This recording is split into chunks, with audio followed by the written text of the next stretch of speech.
when somebody disrespects our flag, to say, get that son of a bitch off the field right now, out. That is Donald Trump, a Kaepernick detractor. In the effort to stand for what he believed in, his action to sit was later lifted to taking a knee. That is Colin Kaepernick, quarterback worthy of an NFL roster spot with any team. The only way forward for me is to remove myself from football in this cycle that I've been in. And that is Andrew Luck, who just retired from football.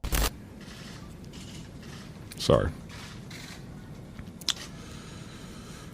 At 29 years old, he retired when news leaked during the Colts' preseason game against the Bears. Out of the way.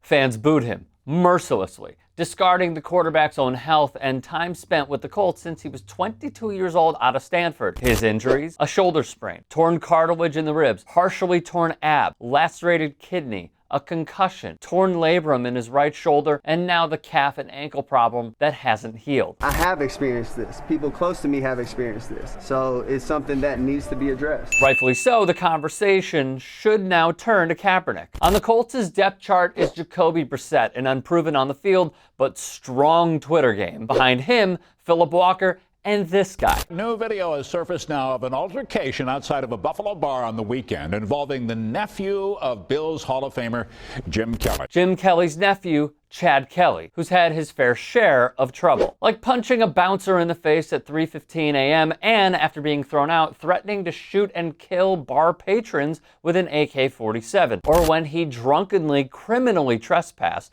entering a residence and sitting down inside said house. You know, I'm pretty honest about my assessments where we are as a team sometimes. This is Jay Merce, owner of the Indianapolis Colts, sometimes being honest, like here. The players, well, they united on the field Sunday. More than 100 knelt and others stood arm in arm with their teammates.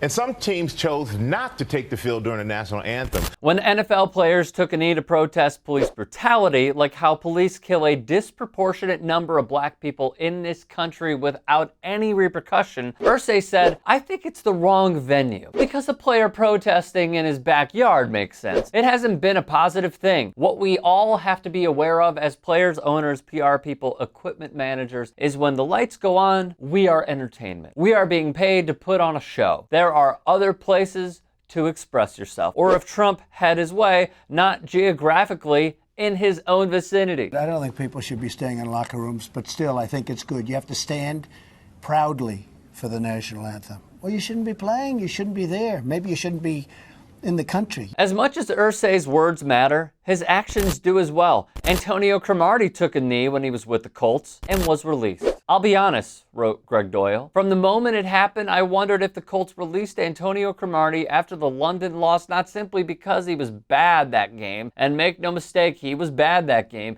but because he was bad and he was the only player who had knelt during the anthem. Like Luck's retirement,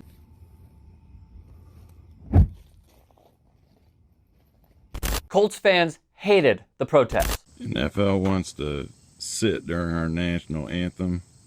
I'm burning the Colts jersey because they're on board with doing that. There is another problem. Vice President Pence played defense yesterday, walking out of the Colts 49ers game after players protested during the anthem. His boss tweeted that he instructed him to leave if that happened. Mike Pence, former governor and congressman of Indiana, protested the protests at the Colts game, proving he falls in line with his commander, Donald Trump. It should be noted, aside from a few pockets, Indiana was a deep red state for Donald Trump over Hillary Clinton. Is Kaepernick still in game shape?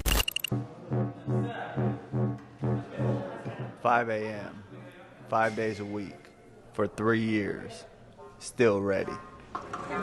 You bet. So Indianapolis, do what's right and make the call. If you'd like to hear more thought-provoking content like TYT Sports on Facebook and to help in my journey to keep media independent, go to tyt.com/Rick.